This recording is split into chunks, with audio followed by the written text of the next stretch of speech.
Hey you, welcome back to Mick. It's your favorite Aussie tea drinker, Jack here, giving you some more stories on the internet, and here's today's bundle. If you enjoyed today's content, leave a like on the video, otherwise I will remove your spleen. Don't worry, it's not a threat, it's a promise. Let's get started with the stories. First story by Various Tiger 235. Would I be the a-hole if I outed a friend for showing off nude pictures he is receiving? A few of us friends were hanging out last night, 19 to 20 males, and one all of a sudden asks if we want to see the cake he is getting. The rest of us had no idea what he was talking about. Then he pulled up his Snapchat, opened the chat from the person he had saved as nipples, and showed us the nude pictures she was sending him. No one really said anything to him, because it was very awkward. Not long after, he randomly brought up how she likes to be beaten like a bongo, and again, no one said anything. Not long later, he left, and the rest of us agreed that the situation was fricked up, and we're wondering if we should message this girl and let her know that he's doing this. The reason we're scared to do this is because he seems really happy with her.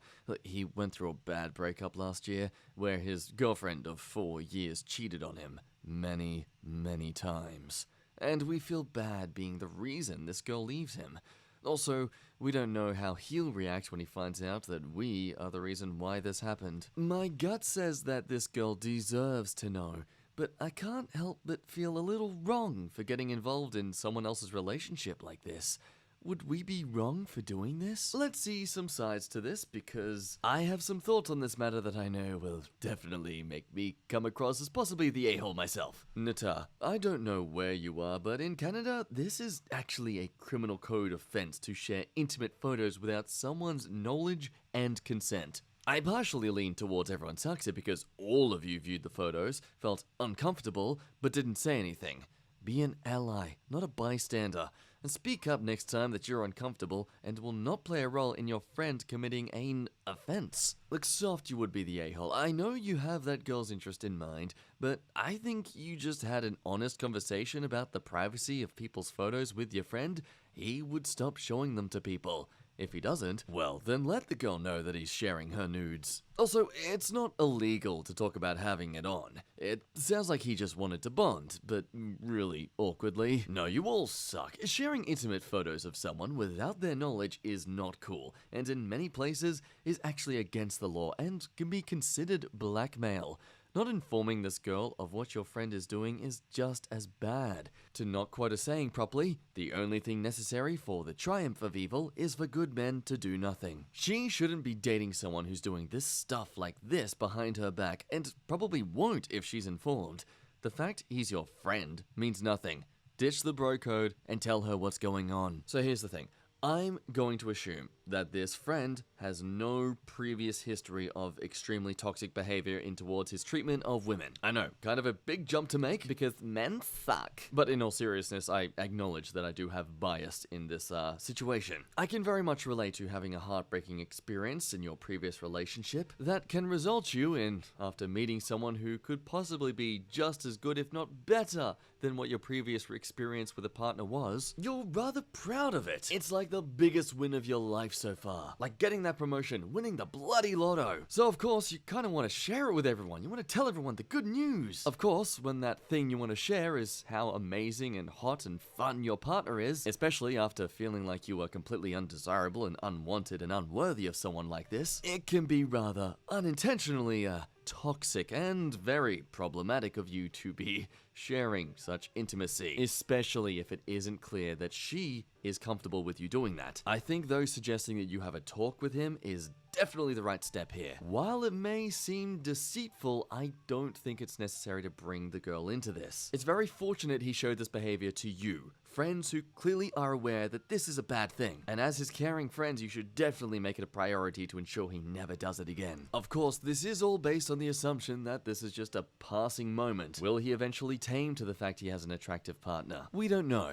but the least you can do is help guide him in the more mature direction. Next story by Sneen Queen. Am I the a-hole for taking too many psychedelics at a party and expecting my boyfriend to accompany me home? I, 24 female, went to a large house party, 150 plus people, with my boyfriend who's 26, and a group of friends. Around 1 a.m., a couple of shrooms I'd eaten kicked in really hard. I take shrooms often, and in big portions compared to last night, and usually have an enjoyable experience. This time they really kicked me in the guts, and the visuals were overwhelming. I lost my sense of physical self. My body felt like it was floating.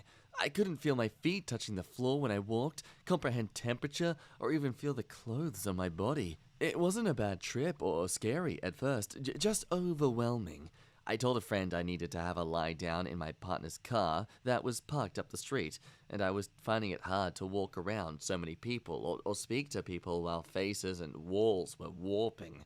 Everyone looked like beautiful insects with huge eyes and curly tendrils coming out of their heads. While laying in the car, I couldn't comprehend what she was saying. It sounded like I was in an echo chamber and she was far away. I was apparently non-coherent when she was asking if I was okay. She got my boyfriend for help. He brought me some water. I kept saying I wanted to go home and be with our cat, and for my boyfriend to stay with me till I felt more human. I became upset because he kept telling that he didn't feel like going home yet.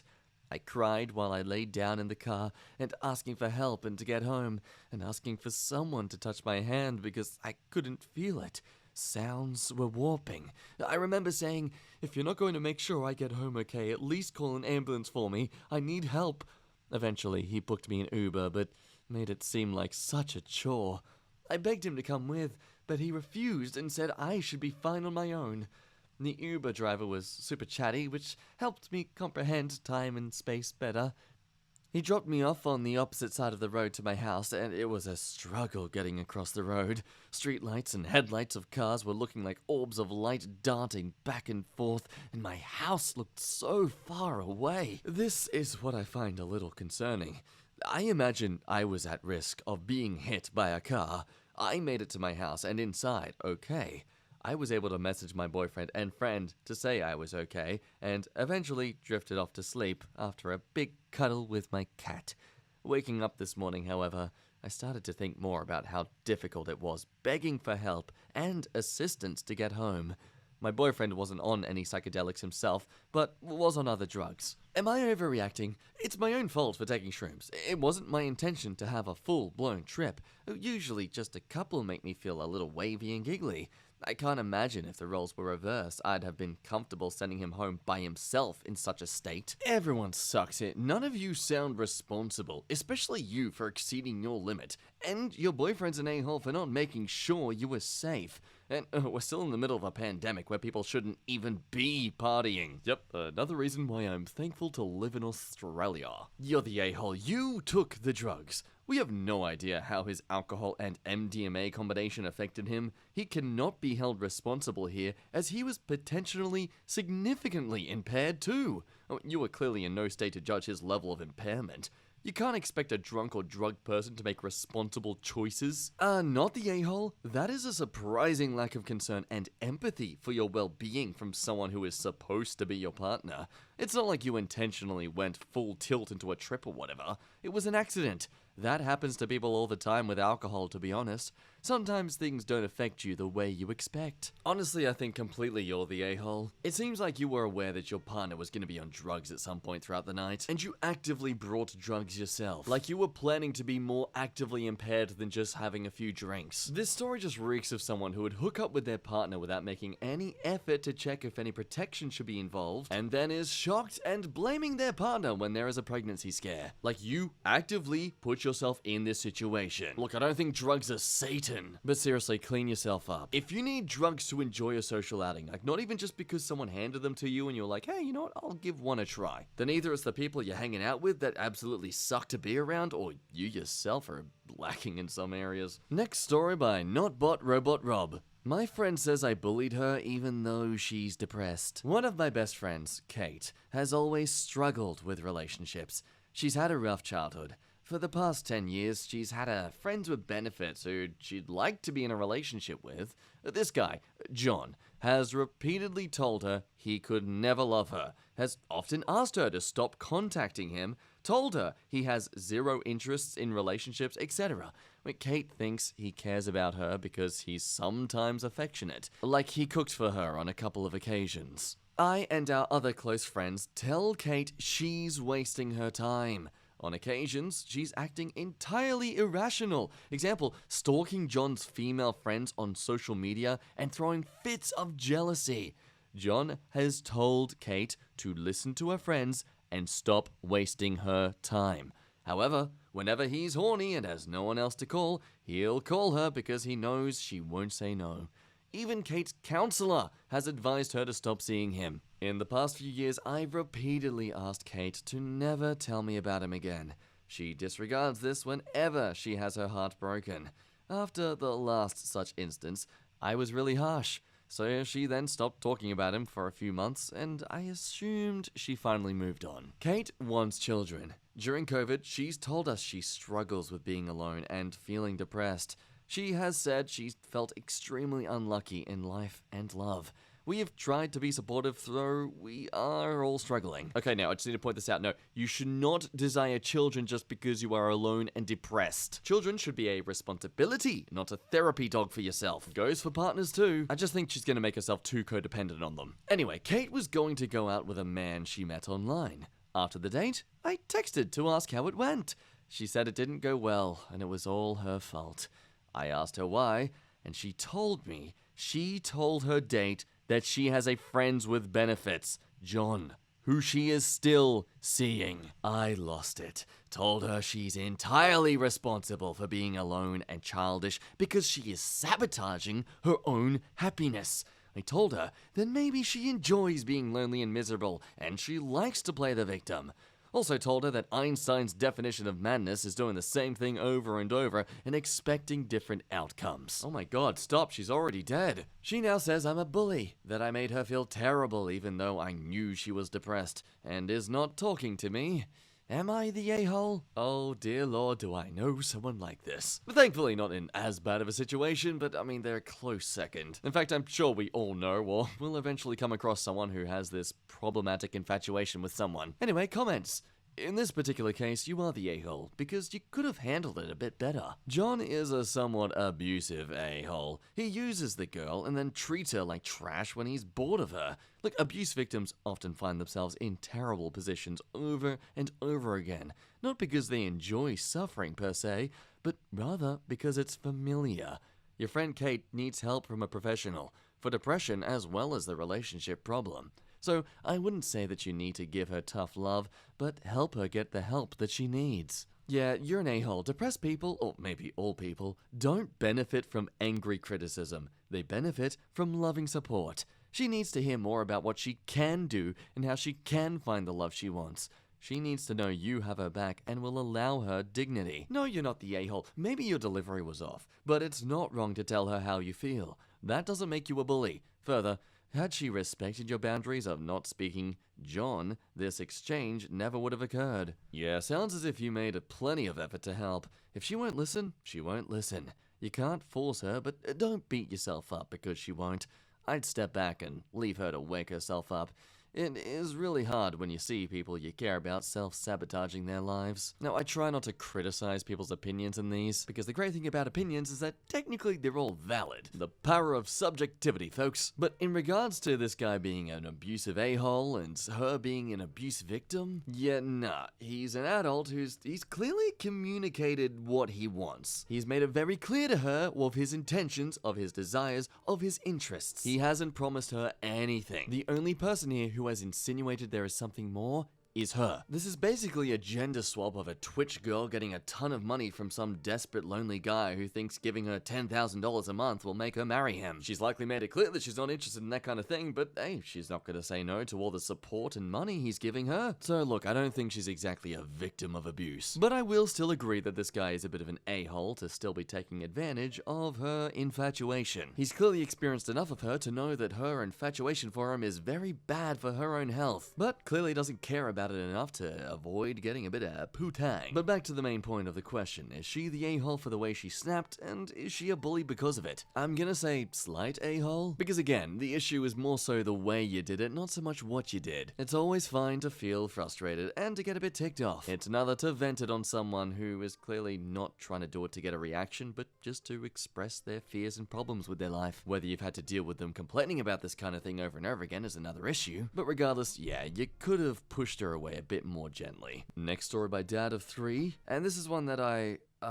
seem to be siding with everyone who was extremely downvoted in this story, so I'm very welcoming to any opinions that I might not be seeing here. Am I the a-hole for saying my daughter can't keep calling everything and everyone she dislikes creepy? My daughter is 15 and my sons are 9 and 6, and as a family, we have some house rules about how we speak about others. Like both things like you can't cuss at people or use profanities, but also stuff about speaking with kindness and not talking about people as fat or stupid or things like that. Recently, my daughter has practically had creepy as her favorite word. She will call everything she doesn't like creepy, including our neighbor who keeps track of which cars are in our neighborhood and who they belong to. Not in an invasive way. I like that they look out for the community's safety. The Pledge of Allegiance as a concept. It's creepy and culty to chant the flag, she says. A cashier in the grocery store who complimented her coat. A teacher who wants cameras on and virtual backgrounds off in Zoom classes because it's creepy her teacher can see her room. Anyone over 18 who still uses the TikTok app. Ah, damn it. The main character in The Great Gatsby book, the app Next Door, and anyone who uses it. The neighbor who sits on their porch and says hi when she walks the dog. Anyways, our younger ones are picking up on this too, and they are using it as a way to insult people without seeming to know what it really means. Like, if they're bickering, they'll just be calling each other that. So I told all the kids that creepy, or a creep used as an insult to a person, is going to go on the no-no list. And a few times, I chastised them for using it. During this, my wife was visiting her mum, and when she came back and we were talking about how I made creepy a new no-no word for the kids, she got furious with me. She was angry because she said I was taking away our kids, but especially our daughters' ability to express discomfort with anything in their lives. And that girls especially are taught to not make a fuss of someone if they're making them uncomfortable, and that giving those messages of, you're not allowed to say that you feel creeped out, is teaching her a horrible, dangerous lesson. Also, in that we should be encouraging her to put words to her discomfort, and that she wanted our daughter to always be okay if she doesn't feel good about something, and learn how to communicate that effectively. That I should have invited her to elaborate and respected her opinions instead of shutting her down. I told her that it doesn't seem like she's talking about actual issues. She's just using that word as a way to speak badly of people when the reasons are so petty. My wife got really frustrated with me and said that if our daughter was saying this stuff, we needed to be teaching her that she should be able to express it, and she should be taught that us as our parents will take her seriously. We left the conversation at that point, and I'm taking some time to think right now. Am I the a-hole for having told our daughter and 2 sons to not call people creepy? Well, I feel like with her statements of creepiness, it needs to be tackled in the same way we should be tackling any kind of case of an instant where an allegation of someone is made. Not a sweeping assumption, but to evaluate on them as their own thing. Some of the comments elaborate on this better. Firstly, you lost me when your explanation of the first guy did sound pretty creepy. You're the a-hole. Nita, if you're trying to get the kids to avoid name-calling, then bravo. Name-calling sucks. In fact, if you encourage your kids to describe what they are feeling instead of merely hurling the same tired one-word insult at everything from Jay Gatsby to adult TikTok users to patriotism, you're doing them and their future English teachers a huge favor. Whenever one of them turns to name-calling, ask for an I statement. If she's calling anything and everything creepy, how are you to know whether she's feeling annoyed or bored or actually uncomfortable? She can describe those feelings. Yeah, no a-holes here. She's using it excessively. There's no reason for it other than she's a teenager. I did it with insert random 80s phrases here. My kids have all annoyed me with their teenage eye roll. I think everyone else but me is a moron and I'm far superior to you plebeians. And other kids will continue this behavior long after we're all gone. As long as you're not taking away her ability to advocate for herself in actual ways that matter, she absolutely needed to be told to tone it down. I think people here who are calling you the a-hole are jumping to some major conclusions. And quite frankly, your wife is too. But it's all understandable. Your wife needs to be told everything that her creepy phrasing is affecting, and she also needs to tell your daughter that advocating for herself is absolutely necessary, but being a complete jerk because you're in a mood is highly unnecessary. No, you're the a-hole. I 100% agree with your wife, and also the examples you used of your things your daughter said, those were creepy situations for the most part. Is your daughter just not supposed to have or express negative emotions? She's human and learning how to navigate them. Don't cut her off at the knees. Yes, so many yatas, multiple people pointing out how everything she's talking about does sound creepy. Now what's perplexing me is that I can totally understand the natas and no a-holes here. Mostly with the fact that her labeling everything as creepy is just this really...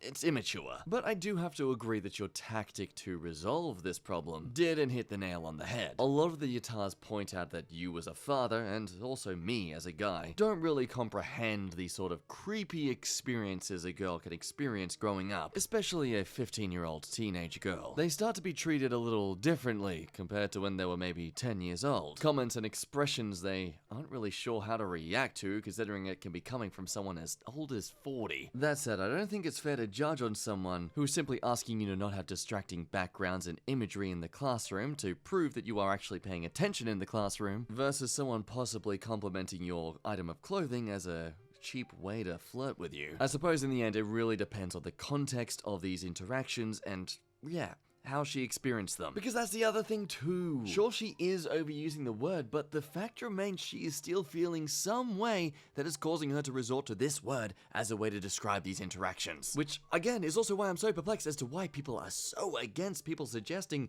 that it's a good idea that you are encouraging her to find other words to describe her feelings and experiences. Again, why is it so downvoted? There were like 40 to 50 downvotes on these opinions. Honestly, if anyone can tell me why these are terrible ideas, please let me know. Anyway, I'm going to end it there because that could be a huge ramble for ages. Thank you so much for watching this video. I appreciate that you made it all the way through. Again, any thoughts you've had throughout this video, please leave them down below. I do like to read your views on things as well. Make sure you've liked this video, otherwise I've got my scalpel ready, buddy. I will get that spleen. Anyway, if you did enjoy your time, hey, why not share my channel to some of your friends? Get them to come join along, eh? Get them to join our family. Come on. Alright, seriously, thank you for watching. Honestly, I love that you've been here today, and I will see you next time.